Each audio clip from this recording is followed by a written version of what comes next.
including narcotics and more than 1,000 bottles of baby oil and lubricant. Oh, you're a little freak, P. Diddy. Because 10 bottles of baby oil isn't enough. They need 1,000.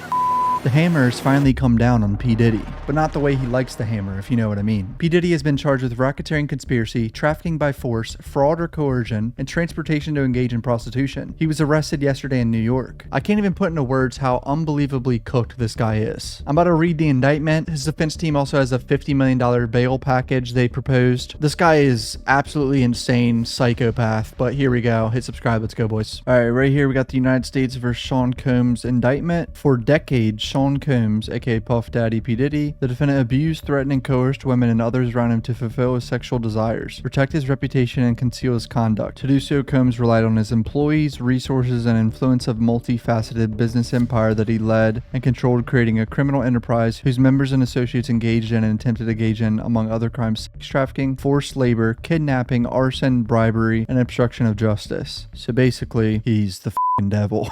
Sorry, I know this isn't funny, but headquartered at various times in Manhattan and Los Angeles under a variety of United States-based corporate entities, including Bad Boy Entertainment, Combs Enterprises, Combs Global. Corporate entities in the Combs business included, among other things, record labels, a recording studio, apparel line, alcoholic spirit business, marketing agency, and television network and media company. Engaged in persistent and pervasive pattern of abuse towards women and other individuals. This abuse was at times verbal, emotional, physical, and sexual. He manipulated women to participate in highly orchestrated performances of sexual activity with male commercial sex workers. This is where it gets sus. Bro was forcing women to have with other men, like straight, he's a cuck. At times, Combs and others acted as direction, made arrangements for women and other commercial sex workers to fly to his location. Combs ensured participation from the women by, among other things, obtaining and distributing narcotics to them, controlling their careers, leveraging his financial support, and threatening to cut off at the same time using intimidation and violence. So cornering them by all ways you can imagine to force them to have sex with random men because he's cuck. Physical abuse, we all saw the video in the hotel of him running in a damn robe numerous occasions from 2009. Combs assaulted women by striking, punching, dragging, throwing objects at, and kicking them. These assaults were at times witnessed by others and included one instance at a Los Angeles hotel in 2016, which was captured on video and later publicly reported, where Combs kicked, dragged, and threw a vase at a woman she was attempting to leave. When a member of hotel security staff intervened, Combs attempted to bribe the staff member to ensure silence. It was not limited to these women. It extended to his employees, witnesses, and abuse to others.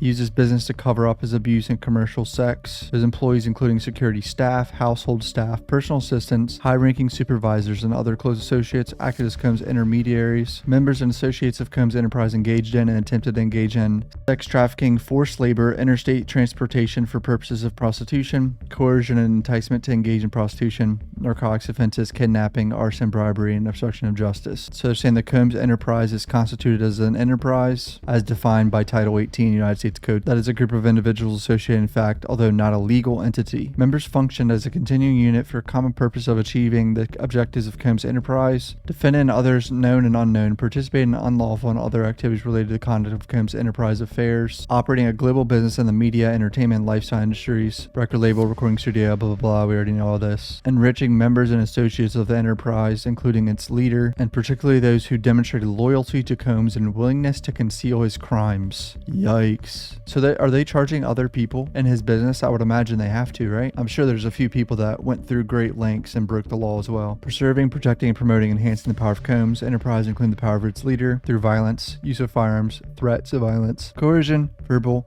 emotional, physical, and sexual abuse. Protecting the Combs Enterprise and its members and associates, including Combs, from detection and prosecution by law enforcement authorities through acts of intimidation, manipulation, bribery, and threats of retaliation against individuals who witnessed the crimes committed by members and associates of the enterprise. That's bad. So there's clearly some, serious witness intimidation evidence in this case as well. Combs and other members and associates of the Combs Enterprise wielded the power and prestige of Combs' role at the Combs business to intimidate, threaten, and lure female victims into Combs' orbit, often under the pretense of a romantic relationship, use force, threats of force, and coercion to cause victims to engage in extended sex acts with the males, commercial sex workers. Combs referred to as other things as freak-offs. So we've heard about this freak-off situation. This man is a weirdo. Freak-offs were elaborate and produced sex performances that Combs arranged, directed, and masturbated during, and often recorded. In arranging these freak-offs, Combs, with the assistance of members and associates of the Combs Enterprise, transported and caused to be transported commercial sex workers across state lines and international internationally. Freak-offs occurred regularly. He distributed drugs to victims, in part to keep victims obedient and compliant. Unbeknownst to the victims, Combs kept videos he filmed of victims engaging in sex acts with commercial sex workers. After freak-offs, Combs and the victims typically received IV fluids to recover from the physical exertion and drug use. I mean, there's no... This guy's the devil. But remember, he's presumed innocent. High-ranking supervisors, security staff, household staff facilitated the freak-offs by, and other things, booking hotel rooms, stocking the hotel rooms in advance with required freak-off supplies, including controlled substances, baby oil, lubricant, linens, lighting, cleaning the hotel rooms to try to mitigate room damage, arranging for travel for victims and sex workers, and Combs to and from the freak-offs, resupplying Combs with the requested supplies, delivering large sums of cash to Combs to pay commercial sex workers, and scheduling the delivery of IV fluids. What a freaky little fucker. During this search of Combs' residences in Miami, Florida, Los Angeles, law enforcement seized various freak-off supplies. Is this real life? Are we really reading this? Including narcotics and more than 1,000 bottles of baby oil and lubricant. Oh, you're a little freak, P. Diddy. Because 10 bottles of baby oil isn't enough. They need 1,000. Subjected victims to physical, emotional, and verbal abuse. The victims to engage in freak-offs. Maintain control over his victims through and among physical violence. Promises of career opportunities. That's a fucked up one. Great. I mean, this is all fucked up,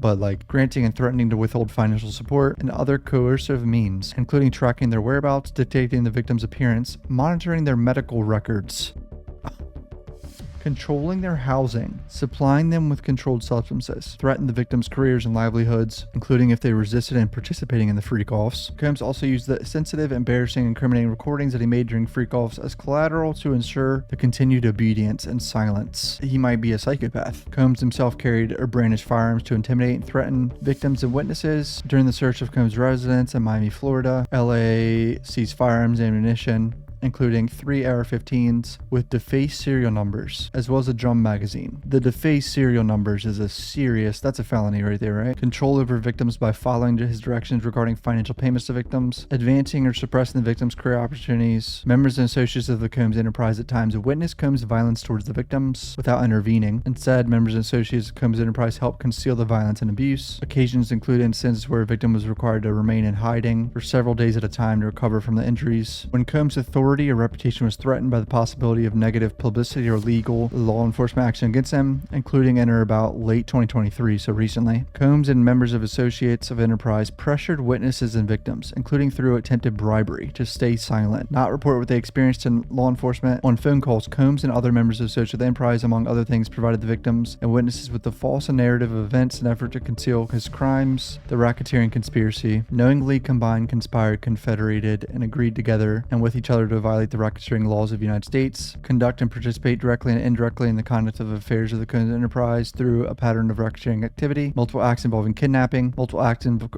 involving arson, multiple acts involving bribery, tampering with a witness, forced labor, sex trafficking, possession, intent to distribute narcotics. P. Diddy, defendant, agreed that a conspirator would commit at least 2 acts of racketeering activity in the conduct of the affairs of the Combs enterprise, knowingly recruited, enticed, harbored, transported, provided, obtained, advertised, maintained, patronized, solicited by any means a person knowing and reckless disregard of the fact. That means of force, threat, of force, fraud, and coercion. Count 3, transportation to engage in prostitution, knowingly transport an individual in interstate and foreign commerce with intent that individual engage in prostitution. Defendant shall forfeit all property, real and personal, derived from the proceeds obtained as a result of said offense, and any and all property, real or personal, that was used or intended to be used to commit or facilitate the commission of said offense. But now, apparently his defense team has proposed a $50 million bail situation. Defense proposes the following bail package: $50 million bond, co-signed by Sean Combs, his mother, his sister, the mother of his oldest daughter, and his 3 adult sons. Secured by the equity in Mr. Combs' residence located at 2 West Star Island. The appraised value of the home is $48 million. In anticipation of the bail hearing on August 20th, paid off the remaining mortgage of about $18 million so that the Combs could be used as security bond and be free of mortgage. Bro just has $18 million to pay off a mortgage. He's worth about around $1 billion, so